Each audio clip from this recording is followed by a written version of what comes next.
Morning all of you. So today we are starting with a new topic here, this friction.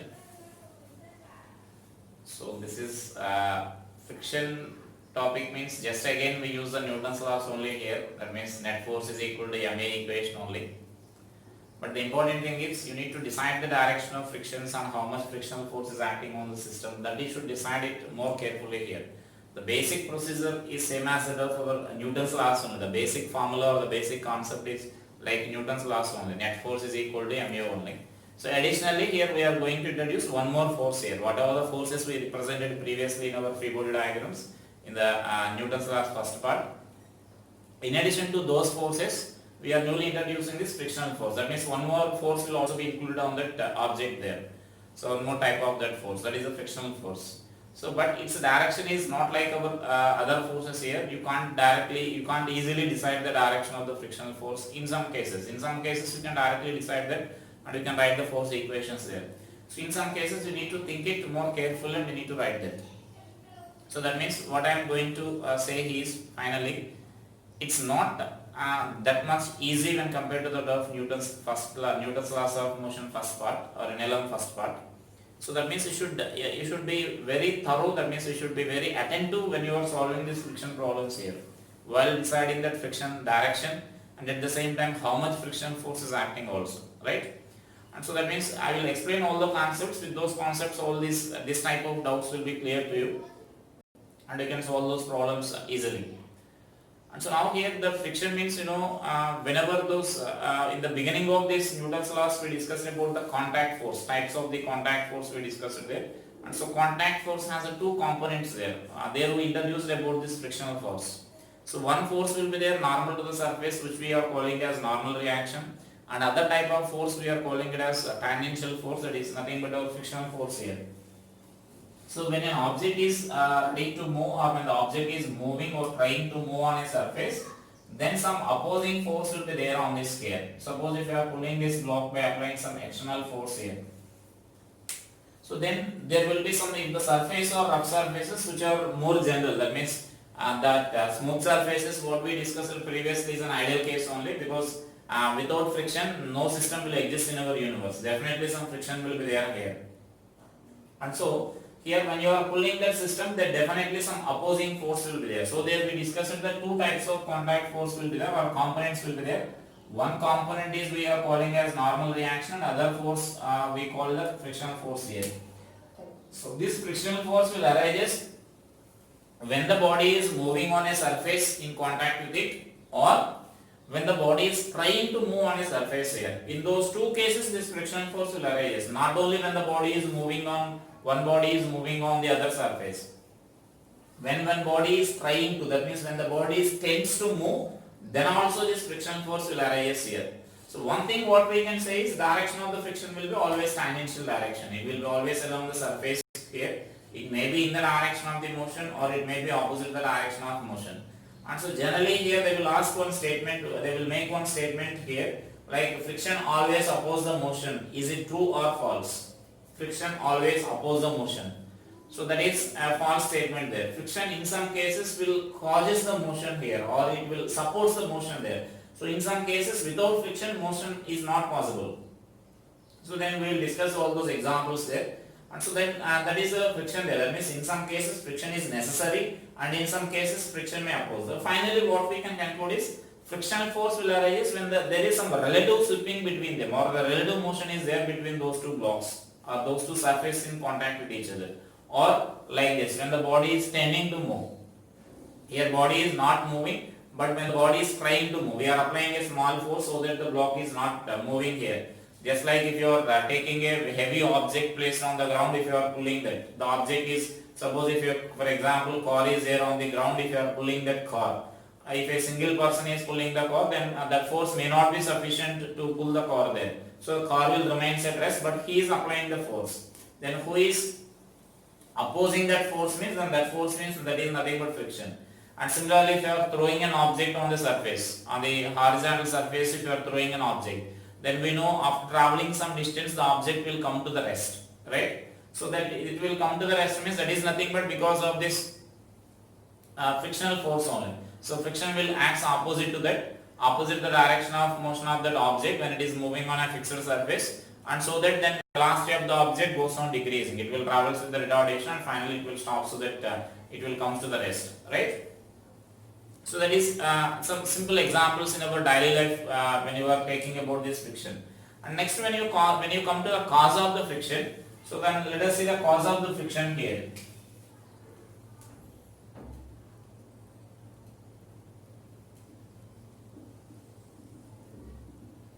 So just you may mention the definition of one simple definition of this frictional force here. After that you may write about this cause of the friction.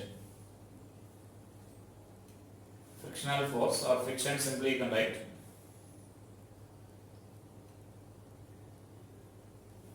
It is a tangential component of contact force. Friction is a tangential component of contact force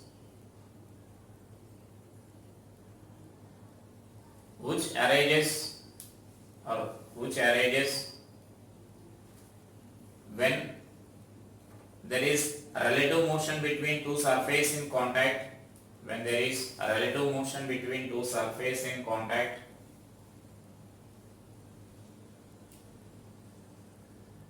or they tends to move. That means sometimes the motion may be there or sometimes motion may not be there. When they tends to move. Tends to move.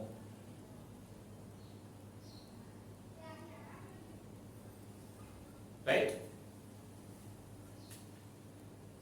So that is a simple frictional force here. That means we already mentioned that it is a component of the contact force there. And so now if we come to the cause of this friction here,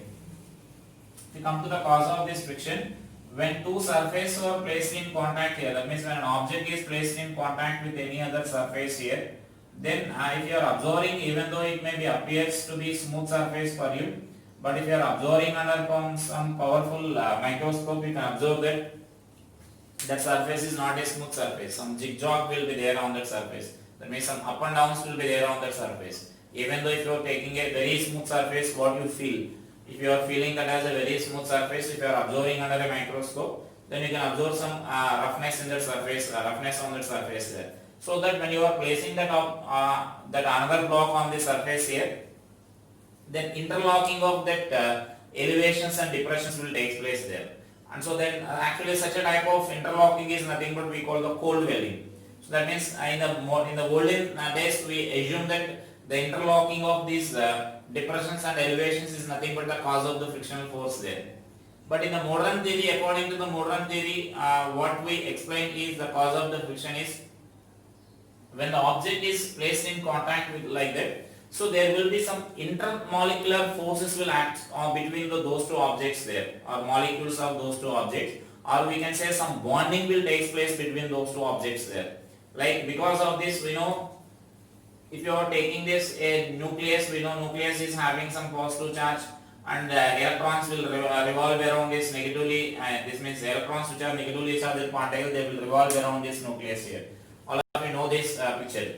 And so now if two molecules are very close to each other, suppose another molecule is there like this, which is very close to this here, because we know in case of solids the molecules are very close to each other, right? And so now here if you are taking this, that means this is the say molecule of this first surface and this is the molecule of the second surface. And so then here what will happen is there will be some interaction will be there between the molecules of these two surfaces here. That means the nucleus of one surface may exert some force on the atom of the or the nucleus of the other, or the electrons of the other surface, and similarly the electrons present in one atom may exert some forces on the other electrons present or nucleus present on the other atoms there. So such an interaction will take place. There will be some forces, attractive forces between those two molecules there.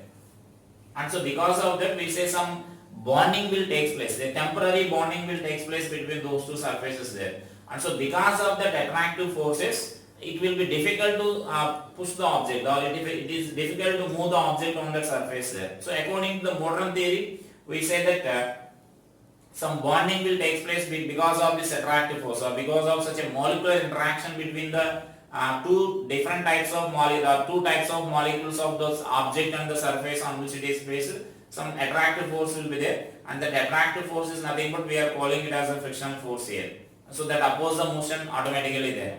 And here similarly in case of this some overlapping, that means these depressions and elevations will be there. So then here once if you start the motion here, that means that is a major cause for this frictional force here. The depressions or interlocking of these depressions or elevations we can say, or that is nothing but because of the molecular bonding or molecular attractive forces between the two surfaces in contact we can say. That is the cause of this frictional force here. So sometimes it is you can observe in our daily life also, like sometimes it will be difficult to push the object, that means to start the motion than to continue the motion there. So later also we will discuss that, the major cause for that. And here simply you can also observe that once if you start this, start pulling or pushing this object here. So once this block start moving here, so some of these depressions and elevations will be cut off due to that motion here. And so that the motion of this object will become somewhat easier when compared to that of initial. Initially it may be difficult. Once if it starts motion, then you may continue the motion more easily there, because some of those elevations and depressions will be cut off, and so that some smoothness will increase because of that motion. So that is the cause of this motion for this.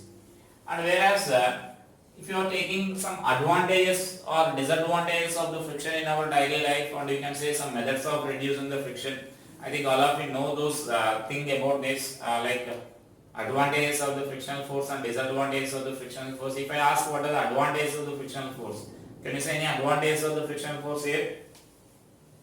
So many advantages are there here for us in our daily life. Like we can say in conveyor belts or the transmission of the power from one place to another place in the machinery parts. You know, I think you observed that in machinery, when you are observing any some industries, like some machinery parts will be there, that means some belt will be running on the some wheels here, right? So that means this will run here. And so now when suppose this electrical power is turning this motor here, then this energy can be used to turn the different parts of this engine here by using some rubber belts. And so that is nothing but here this belt is, suppose this wheel is rotating because of electrical power, just we put a belt on that, then that belt will run, that means belt will move along this, and so that it can turn the different wheels here, different wheels attached to that. And so this type of motion is possible when there exists some sufficient friction between this wheel and this belt. And similarly here also some friction should be there between wheel and belt, so that it can turn that wheel there. And friction is not there. If you are assuming the same situation, if friction is not there, only wheel will rotate and the belt will remain at rest only. So belt is also moving here, means then definitely some friction must be there here. And so that is nothing but the power transmission. So here power is produced here. That power can be transmitted to the different parts of that machinery part or different parts of that engine, in case of even if you are taking some automobile engines there. And similarly now here in case of like conveyor belts, when you are going to the that means when you are going to the airports or in some industries also, if suppose if the heavy luggage is to be transferred from one place to another place, some belt will be running, and just we place belt will move, and so our luggage will also move along with that belt. And so there are also some sufficient friction between friction should be there between our object which we are placing. Suppose if you are placing some suitcase on that conveyor belt, if there is no friction between the suitcase and the conveyor belt, only that belt will run. Let us take this as a conveyor belt for example. Here if you are placing some object here, if there is no friction, then what will happen is this only belt will move, the object will remain there only, right? So that it is not suitable for transporting the luggage there. But whereas if sufficient friction is there, then if you are placing this luggage on this, then this friction force will pull this object in forward direction there, and so that the luggage also will travel along with the belt, and so this at the other end we can collect our luggage there. And so that is another application of this friction force here. And in our daily life, a lot of examples are there. Like if you are holding any object here, suppose if I am holding this marker, or if you are holding a pen, or if you are holding a glass of water, so all these are because of frictional force only. So that means if you are holding a glass of water here, suppose then there will be some frictional force will be there between your fingers and the glass. Similarly, if I am holding this marker, means there exists some frictional force between my fingers and this marker. Otherwise, I can't hold this. It will the marker should slip in downward direction here if this friction is not there. So So that means if you are able to hold any object in your hand means that is because of the frictional force only. There exists some friction between our hand, that means our fingers, and that object, so that we are able to hold that object. If friction is not there, you can't hold that object. And similarly, if you are able to walk or if you are able to run on the ground, that is also because of this frictional force only. So you may observe that if when some water is poured on this floor like marble floor, it is difficult to walk on that marble floor because the friction will reduces there in that case. Whereas we can run easily on the ground, right? So because there the more sufficient friction will be there on the ground, so that we can run on that ground here. So that means we are able to grab. If your sufficient friction is there, then only we are able to walk. If friction is not there, if you are assuming that floor is perfectly smooth, you can't walk on this ground. So that means walking is also possible because of the friction only. And similarly, the acceleration of the vehicles and deceleration of the vehicles both are possible because of the frictional force only. Suppose if you are riding a bike or a car, for example, if you want to accelerate the car, then even if you are taking this cycle also, if you want to accelerate the cycle or if you want to speed up that cycle, then definitely friction is needed. Friction between the ground and the tires of that vehicle is needed, so that the tires will apply some force in backward direction, and this reaction ground will apply the force in forward direction, so that object will accelerate. And similarly, if you are considering the brake system, suppose if you are taking a cycle and if you are applying some brakes there for that cycle, and so then the brake shoe will process that wheel, and so that the speed of that wheel will reduces there. And so there also there sufficient friction must be there between this brake shoe and this wheel, so that it will reduce the speed of this object. So the accelerating of the vehicle is possible because of the frictional force only, and deceleration is also possible because of the frictional force only, right? So like that, so many examples are there in our daily life here. And so then those are some advantages of the frictional force in our daily life. And whereas if we come to the disadvantages of the frictional force, so as I said in our beginning, just if you are throwing an object on the ground, so after traveling some distance, the object will come to the rest there. So that means here we are throwing the object, means we are giving some kinetic energy, and finally the kinetic energy will disappear. So that means because the object will come to the rest after traveling some distance on the same horizontal floor, so that its potential energy is also not changing. So only that kinetic energy, whatever the kinetic energy we are giving, that kinetic energy will convert into this, that means the kinetic energy is becoming zero. So according to our conservation of energy, the kinetic energy is converting into another form there. So that means there loss of kinetic energy is there. It may convert into another form, that means actually it converts into the heat energy there because of the frictional force. And so there, like that, such a loss of energies will take place, unnecessary loss of energy will take place in some cases there. So because of the frictional force, so that which we can't avoid, which we can't, we may reduce it, but you can't avoid that loss of energies there. So that means in some machinery parts or in some places where that energy is transferred from one place to another place, some loss of energy will take place because of this frictional force there. So then that is one of the major disadvantages of this frictional force. And the other disadvantage is like wear and tear of the machinery parts will take place, and so that we need to replace the machinery parts more frequently. If more friction is there, then more frequently we need to replace those machinery parts there, because wear and tear of the machinery parts will take place. And so like whereas suppose if you want to reduce this frictional force, then methods of reducing the frictional force means we can say like there are certain lubricants we use here. By using the lubricants we can reduce the friction. By using the lubricant means here, suppose as I said in the rough surfaces or there for these two surfaces which are in contact here, if you are placing some lubricant, that lubricant will form one layer here, so that in between those two objects, so that one surface can easily slip on the other surface there. So that lubricants will be there, and so by using that lubricant we can reduce that friction. And by using the ball bearings we can reduce the friction there. Like in bicycle, if you are observing, simply there you can see that if suppose this is one wheel and this is another wheel, rotating wheel, between them we will place this ball bearings here, some solid spheres will be placed here, so that here what will happen is if these ball bearings are not there, then these two rings, those two objects should be directly in contact here. When they are directly in contact here, then that slipping will take place between them. So that is said to be actually sliding friction, which we will discuss later. So sliding friction will be larger there. When these balls are placed here, then ball bearings are placed there, they will rotate. So that means that sliding friction will convert into the rolling friction there. We will discuss about these types of the friction there. And so there, by doing this mechanism, we can reduce the frictional force here. So we can reduce this friction just by using the ball bearings there. And especially designing the vehicles also. That means when you are observing some vehicle, the shape of the vehicle is not as we desired here. So while taking the shape of that vehicle, they will consider the friction due to the air also. The friction due to the air also should be minimum. While designing either bike or a car or aeroplane or any bus, the shape of the vehicles are designed such that the aerodynamic, that means that air friction should be as minimum as possible. Suppose if you are taking this aeroplane, if you are taking, you can observe that there will be some sharp end will be there for this aeroplane here, the front end.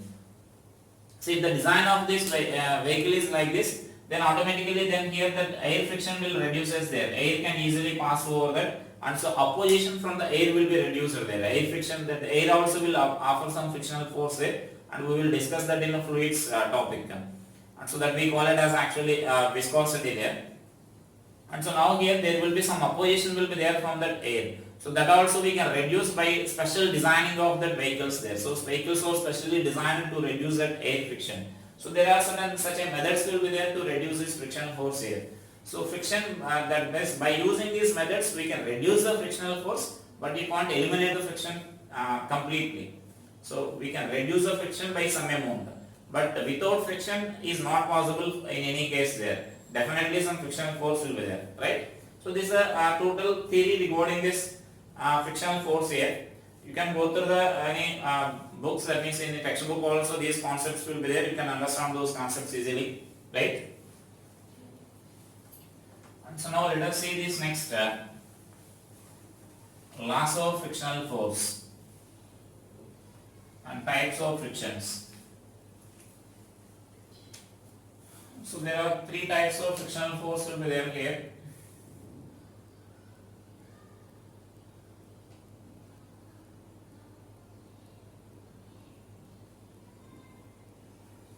Types of friction. So there are three types of frictional force are there here. So one is said to be static friction, and the second one is kinetic friction,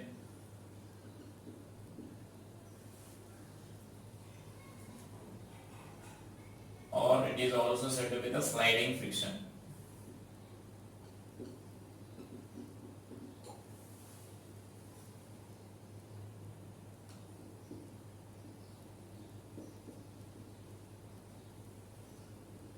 Third one is the rolling friction. Or in some books it will be given as only these two types, kinetic and static, and in kinetic they will give these two as the subgroups there, sliding friction and rolling friction. In any way you can consider that, it is not a much problem for us. So that means generally we say the three types. That means what I am saying, in some books only two types will be given there, static and kinetic friction. In kinetic friction they will give the two types there, like sliding friction is one type and rolling friction is another type. So we are considering them as three separate types of the frictional force here. So then for static friction, let us consider about the first static friction here. So static friction will arise when the body is at rest. So static in the name itself indicates that when the body is at rest, then the frictional force acting on the body is nothing but we call the static friction here. So when the body is at rest and the body is trying to move, so then frictional force will arise here. Just if suppose a block is placed on the horizontal surface here, then there is no frictional force acting on this. If you start pulling this block here, so by applying some external force of say some 5 newtons, if you are pulling this block, here, then the block, suppose the block will still remains at rest. So then who is opposing that force means definitely if this force is there, if only one force is there, definitely block should accelerate here. So that means someone is opposing, that means some other force is opposing that motion here. So that force is nothing but we call the static friction. Is it clear? So the static friction is nothing but the frictional force which acts on the body when the body is at rest, relatively at rest. With respect to the surface, it is at rest. Then such a type of frictional force is nothing but we call the static friction. Just mention the definition there. The frictional force which acts on the object,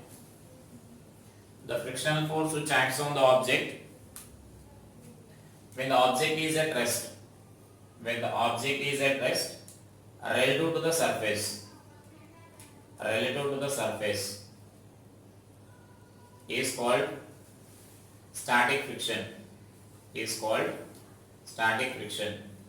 That means generally the static friction will arise when the body is at rest but tending to move. So that means you may mention that also. If there is no such a tendency, then this frictional force doesn't act here. So static friction arises when the body at rest tends to move. Tends to move means trying to move. It may remains at rest, but it is trying to move. That means there is such a some external force may be there, or because of its situation also, position also, it may slides down when it is placed on some inclined planes. So in that case also static friction will arise there. So that means inclined plane means suppose object is placed here, there is no any other force here, just an object is placed on the inclined plane, but the object is at rest. So that means in that case, mg sin theta will be there along this direction, but here the static friction will be there along this direction here. So this type of frictional force is nothing but you can say it as Fs, static friction here, right? And so now the maximum possible static friction is nothing but we call the limiting friction there. So mention that also. Limiting friction means maximum possible static friction. Maximum possible static friction means, let us say this block is placed on this horizontal surface here. This applied force is gradually increasing here.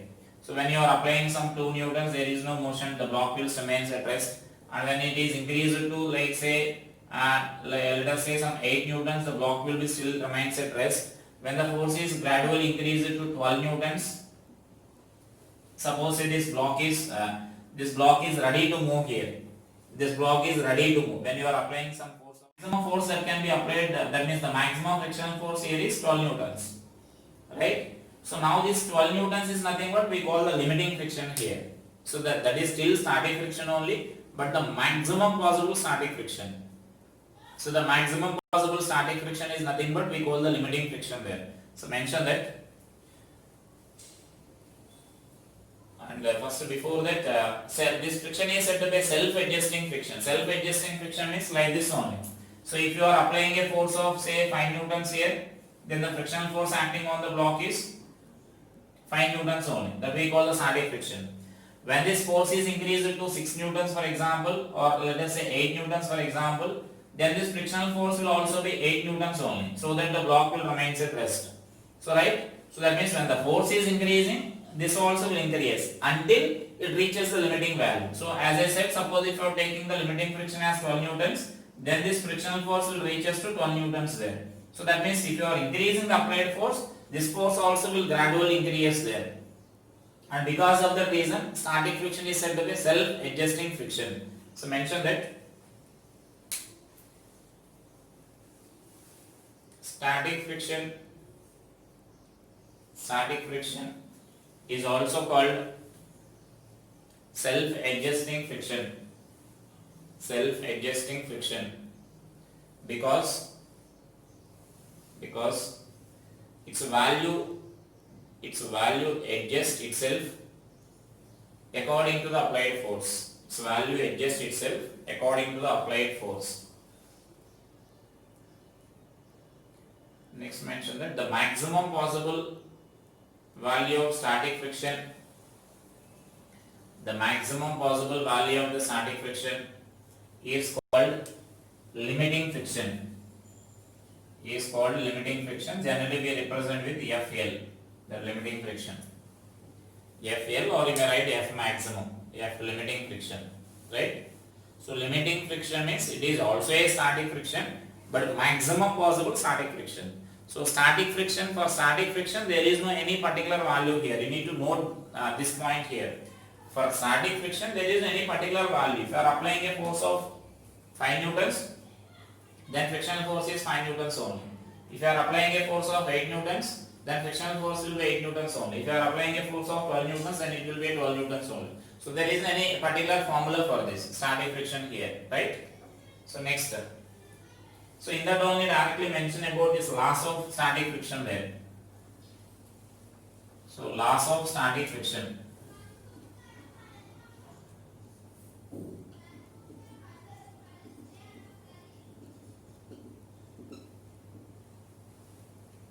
So static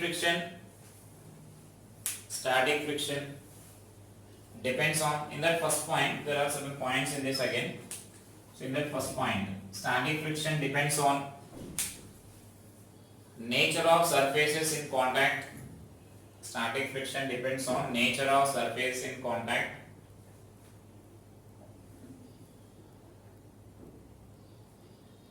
And also depends on their state of roughness.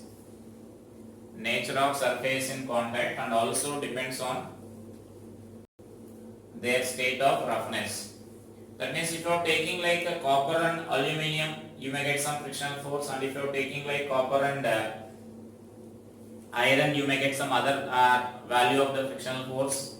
So that means like it depends on the nature of the objects which you are placing there, and also for the same objects also it will depends on the state of object also. Like suppose if you are taking a copper block on an iron surface, for example, if you are placing, so then if I am taking the two iron surfaces, one is very rough and other is some smooth surface there, then you can clearly say that for the same copper block, when it is placed on the rough iron surface, more frictional force will be there when compared to the smooth iron surface. That means even though both are made up of same iron surface, iron, they are having their roughness is so different. The state of roughness is different. So the frictional force will also depends on how smooth the surface is. If it is more rough, then more friction will be there. If it is more smooth, generally that less friction will be there.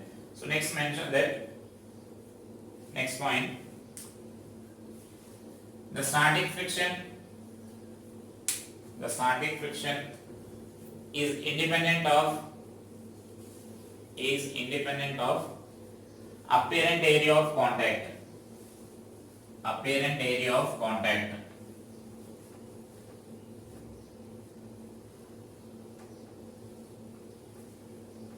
And in brackets, provided normal reaction remains same. In brackets, provided normal reaction remains same.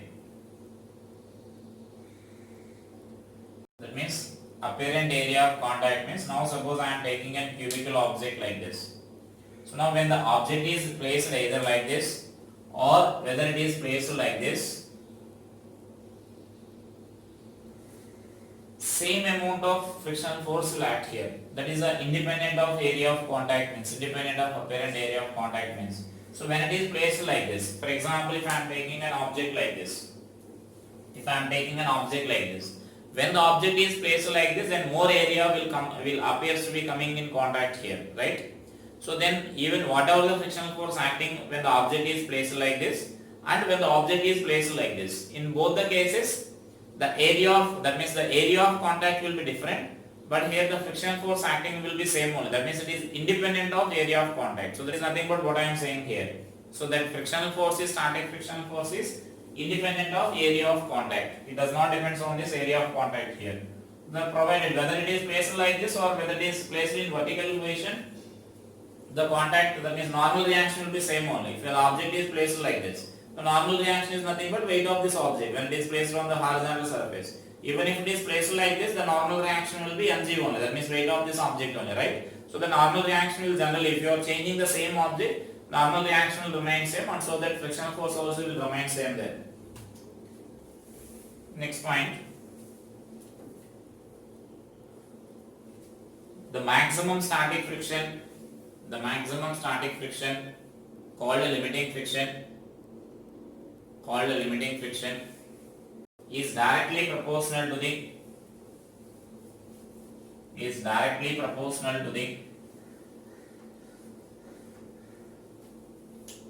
normal reaction.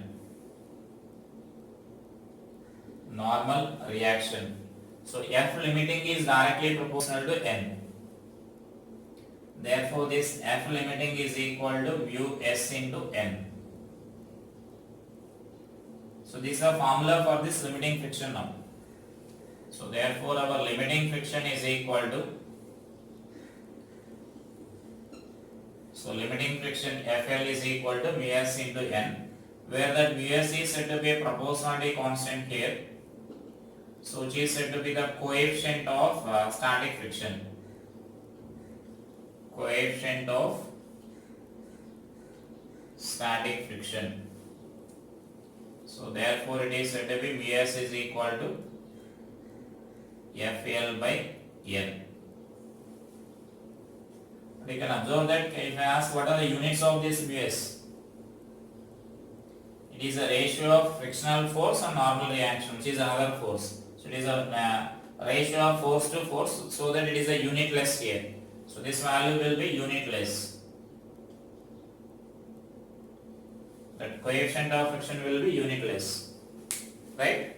So now this is the formula for this limiting friction here. So whenever you need to calculate the limiting friction, we need to apply that formula mu s into n, where that means mu s into n, where n is a normal reaction. The normal reaction depends on the given case there. It is don't remember it as a mg in all cases. So it will be different for different problems here. For that particular problem, we need to take the force equations and you need to write the normal reaction there by writing the free body diagram. So that is about this loss of friction and this static friction here. So next let us write this kinetic friction or sliding friction.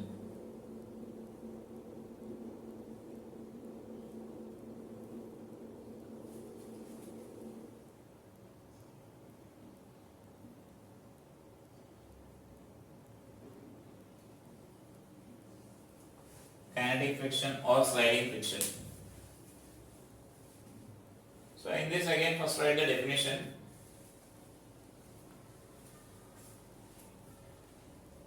When a body is sliding, that means sliding in the sense moving. When a body is moving or sliding on another surface,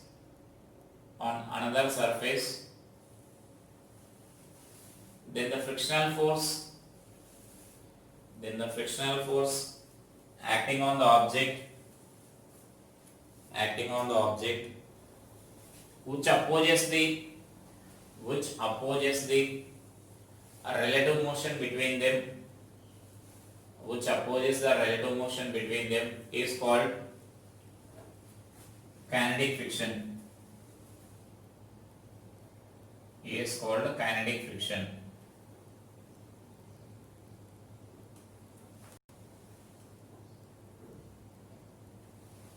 So that means now this object is already moving with some velocity v along this direction on a surface here. Then the frictional force will oppose this motion here. That means the frictional force which is acting in backward direction is nothing but we call kinetic friction here. If it is moving on a surface,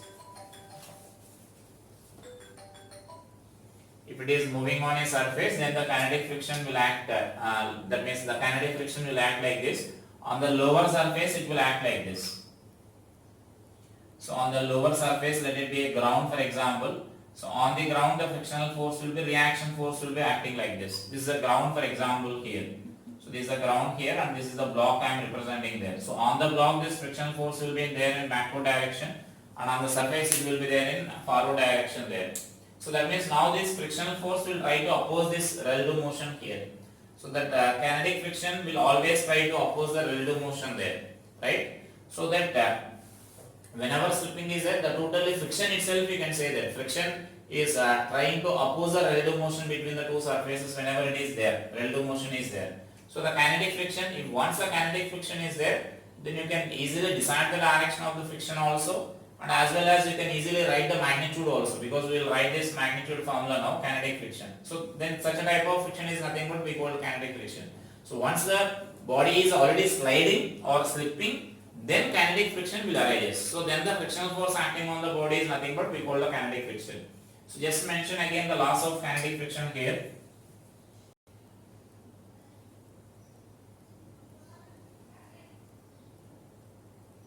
Laws of kinetic friction.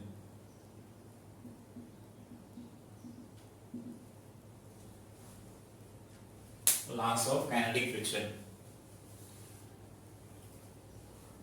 First point in that. This also the first thing is same here. We can mention the same point. The kinetic friction depends on the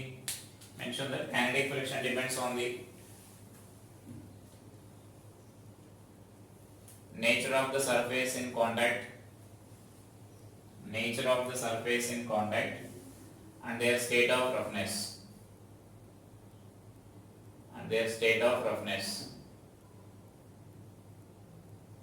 Next include that one also. It is independent of area of contact. Kinetic friction is independent of area of contact. Next point. It is independent of velocity of the object. Velocity of the object once the motion is velocity of the object. That means whether this object is independent of velocity of object means whether the object is moving with 5 meter per second or whether the object is moving with 20 meter per second, the kinetic friction acting on the object is same only. So that is the meaning of this point here. And you may mention that provided in brackets mention that provided velocity is not too high. That means velocity of the object is not comparable with the velocity of light. So in that small ranges like 20 meter per second or 30 meter per second or 100 meter per second, you can consider that speed of the object is that is kinetic friction acting on the object is constant. If you are taking velocity of the object is comparable with the velocity of the light, if suppose the object is moving with the velocity of some 10 power 7 meter per second, then you need to consider that mass of the object is also variable. Because when the object is moving with velocity of light, the mass of the object is also goes on increasing. And that comes under, that means that will be there in relative theory. In according to relative theory, then mass of the object also goes on increasing.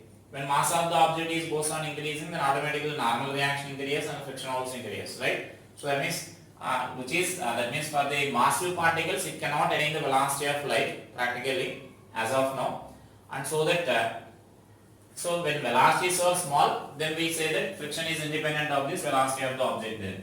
And next mention that next point here, the kinetic friction is directly proportional to the normal reaction. Kinetic friction is directly proportional to the normal reaction. So Fk is directly proportional to N, and therefore this Fk is equal to mu k into N, where mu k is said to be now coefficient of kinetic friction.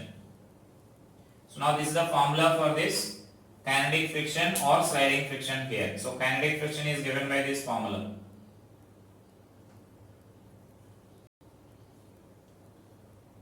So this is the formula for this limiting friction, and that is the formula for this kinetic friction here.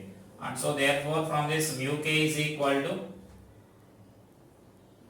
we write Fk by N, and which we call it as coefficient of kinetic friction.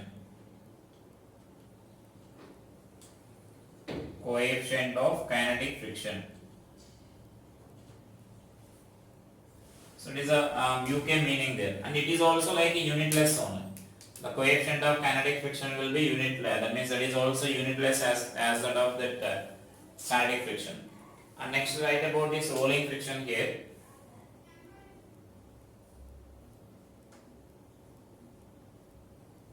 Rolling friction.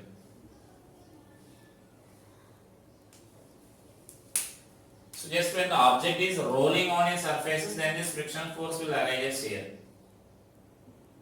The frictional force which arises when the object is rolling on another surface here. When the object is rolling here, that means the object will be in like a combined motion here. When the object is rolling on the surface, then this frictional force will arise there.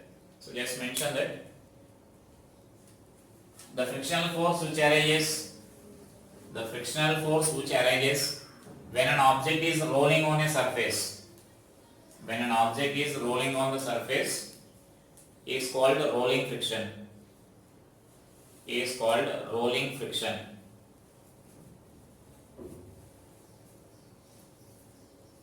And actually we will discuss this rolling friction, more about the rolling friction in the rotational mechanics topic here.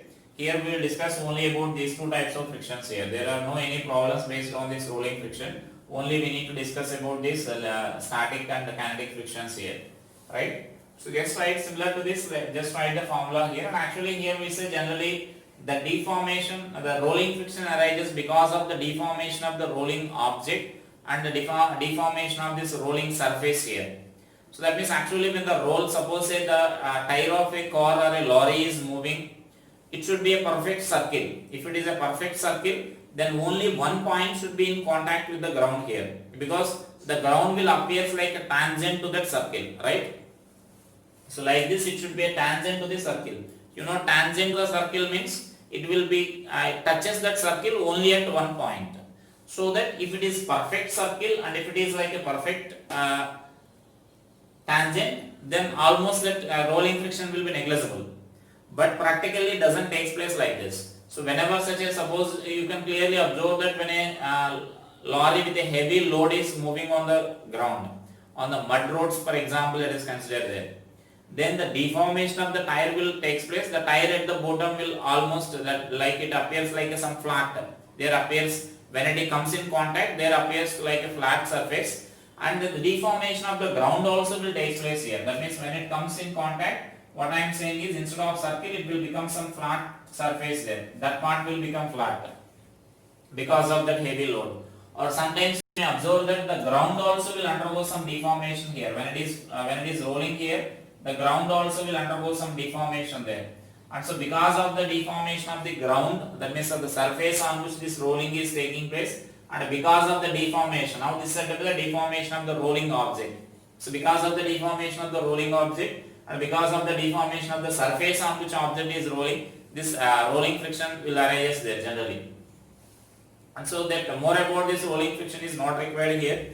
Just we will write about this rolling friction formula here. So just find this in that laws of rolling friction.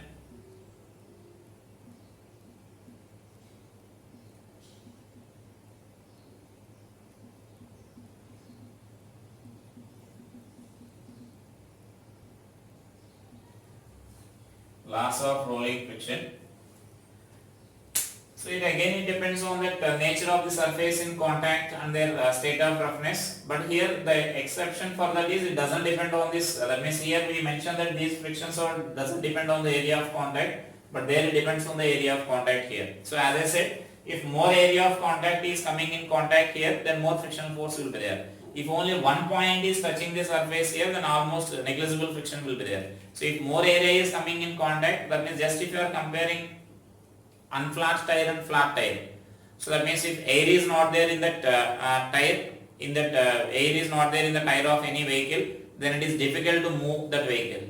But whereas if full air is there, then automatically we can easily move that vehicle. The reason for that is if more air is there, then less area of contact will be there for this with the ground. If air is not there in the tire, then more area will comes in contact with the ground. So even area is there, more area is in contact, then automatically more frictional force will be there for this. So about this actually no question will be there for us. So we can leave all those points. So directly let us write this equation here. So the rolling friction is directly proportional to normal reaction. So therefore this rolling friction we can write this as rolling friction Fr is equal to mu r into n. So all these are similar only, you can remember them easily. The limiting friction or the kinetic friction or this rolling friction. So mu r into m, there similarly our mu r is we call coefficient of kinetic rolling friction. So where this mu r is equal to Fr by n, which we called coefficient of rolling friction.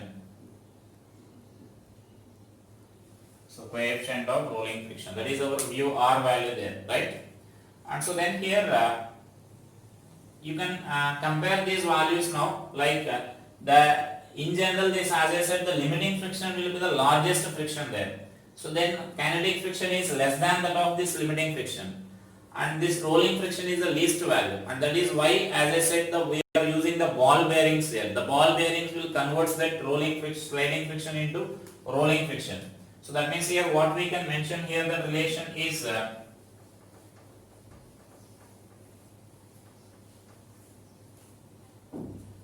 So that means what we can mention the relation is the limiting friction is greater than that of kinetic friction, which is greater than that of this rolling friction. So rolling friction is the least friction when compared to this. So that is why we are using the ball bearings there. And as I said in the beginning of this topic, the interlocking of these depressions and elevations will take place there when an object is placed on the surface here. And there I said once this object is start moving there, so some of these depressions and elevations will be cut off, and so that the object, the frictional force will decrease. When the sum of the elevations or elevations or decreasing means then frictional force will decrease there, so that the motion of the object is easy. And so that is nothing but the kinetic friction. That means once the body starts moving, then the frictional force is nothing but we are calling it as kinetic friction. So once the body is moving, starts moving, then frictional force will be less than when it is at rest, maximum limiting friction. So that the limiting friction is greater than that of kinetic friction, and rolling friction is the least friction.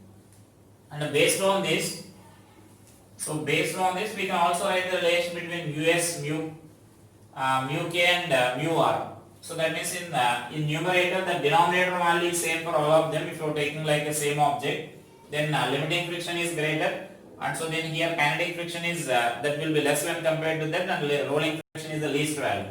And so similarly we can write this as, so therefore what we can write here is mu s is greater than that of mu k, which is greater than that of mu r. So this is a relation between coefficients of frictions here. The coefficients of frictions are related similar to that of this frictional force here. So that is the types of these frictions and those basic expressions for this frictional force here. Limiting friction and kinetic friction and rolling friction. So only we need to concentrate, numericals will be there based on this static or limiting friction and this kinetic friction here. Based on this rolling friction, in this topic there won't be any problems here in this friction topic.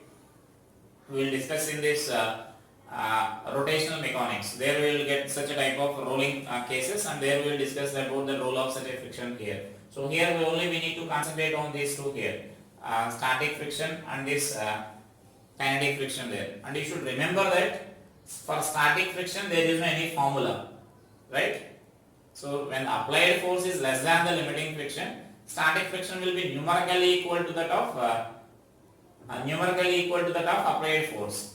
The formula is not there for the static friction. When the friction is static friction only, you need to solve the problems very carefully, because static friction can take any value such that less than that of that limiting friction. So we can't fix any value for that. It will depend on the given problem and the given situation there. But whereas once the body is moving, then kinetic friction you can write it easily, mu k into n.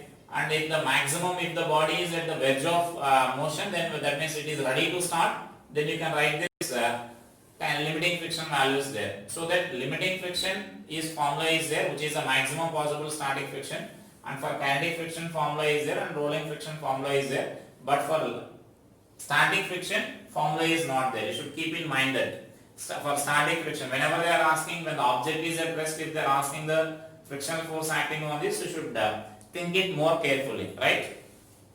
And now with the help of this, and actually here to understand this relation, we can do a small experimental graph will be there. You can draw that graph also here actually. So the experimental graph here.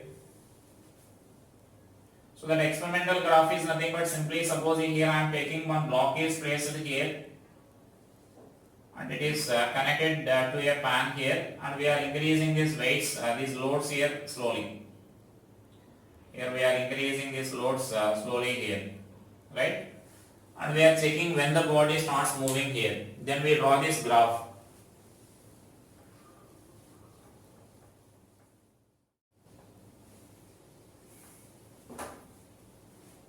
So now see that graph, we draw the graph between this frictional force and applied force.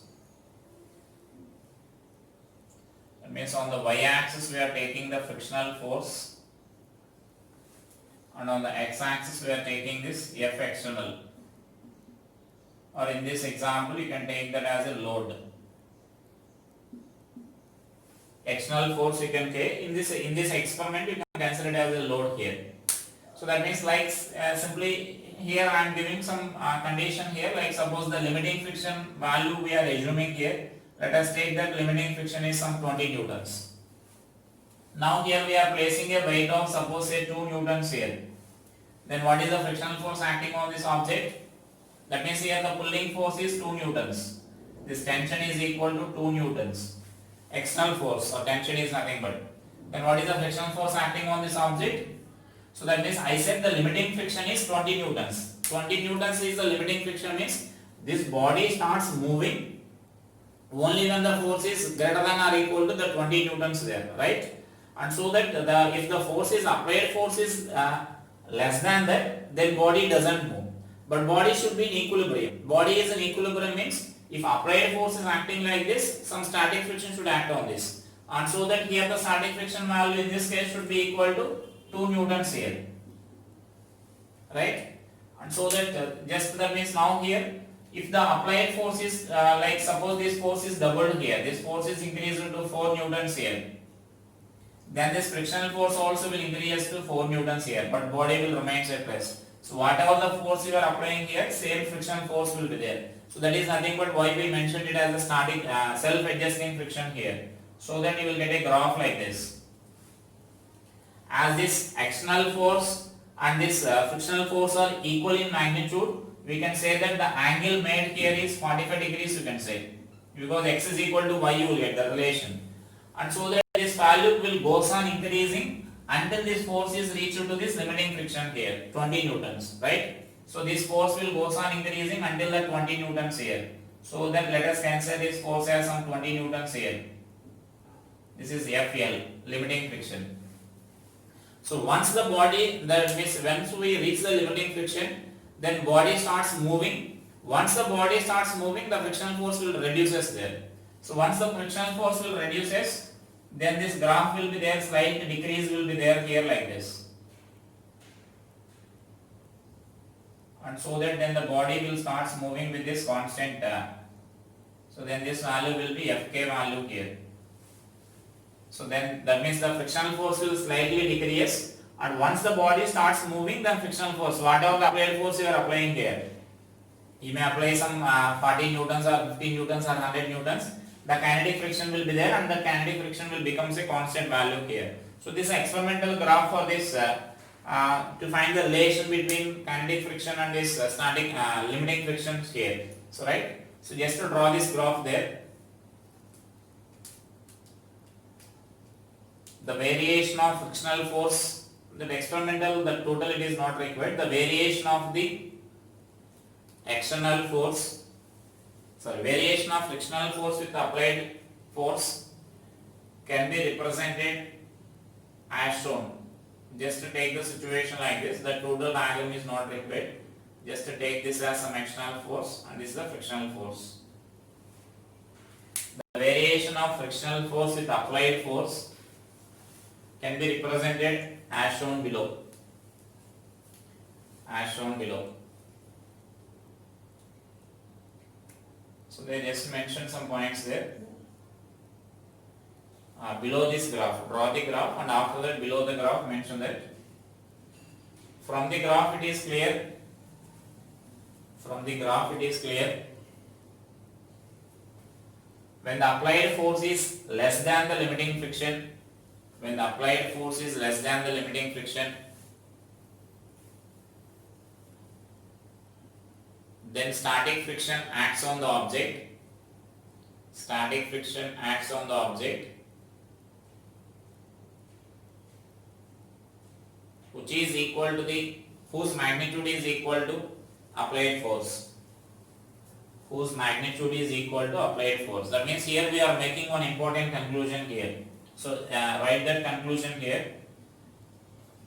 Therefore, when applied force is less than, that same sentence we are making one conclusion here. Therefore, when applied force is less than the limiting friction, when the applied force is less than the limiting friction, then the static friction acting on the object, then the static friction, then the magnitude of static friction, acting on the object will be equals to will be equals to applied force. So will be equals to applied force. So this is the external force here. This is say some limit static friction here. So when external force is less than this limiting friction, then F static is equal to F external.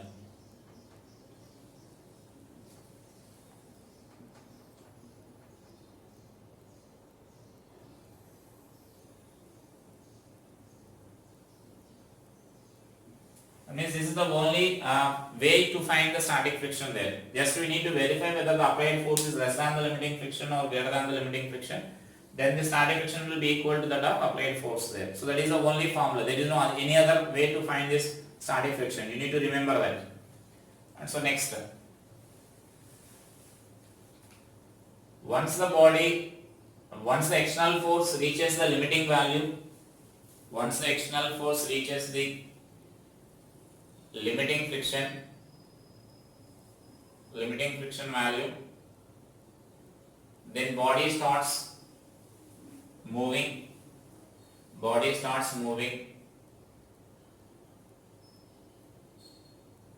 and the frictional force acting on the body decreases slightly.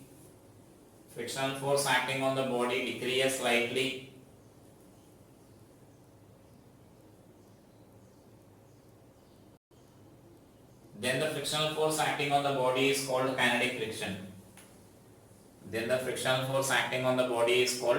friction. Next point, once body starts moving, kinetic friction is independent of applied force.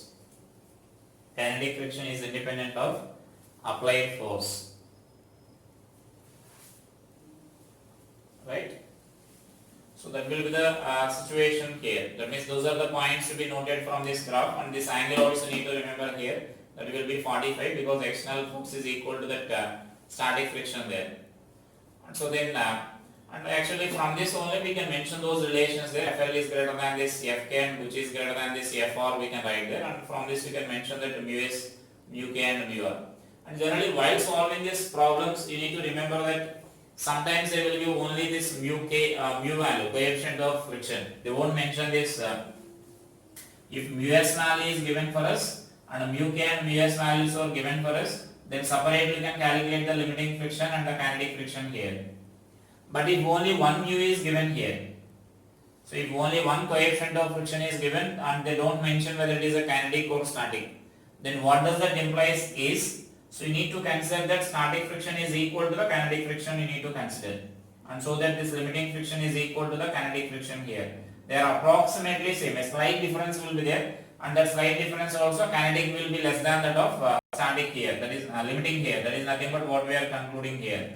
So it is greater than, limiting is greater than that of kinetic friction there. Right? So that means if only one mu value is given, you need to note that, or you need to remember that both static and kinetic frictions are numerically same, and so that limiting and kinetic frictions are numerically same, and so that this just a friction we call, then friction is equal to mu n you can apply there. If both are separately given, mu k and mu s values are separately given, then you need to consider this FL and Fk values separately, need to calculate there, right? And based on this I will explain the problems numericals in the next class, right? So this is just a theory related to that friction here. Thank you.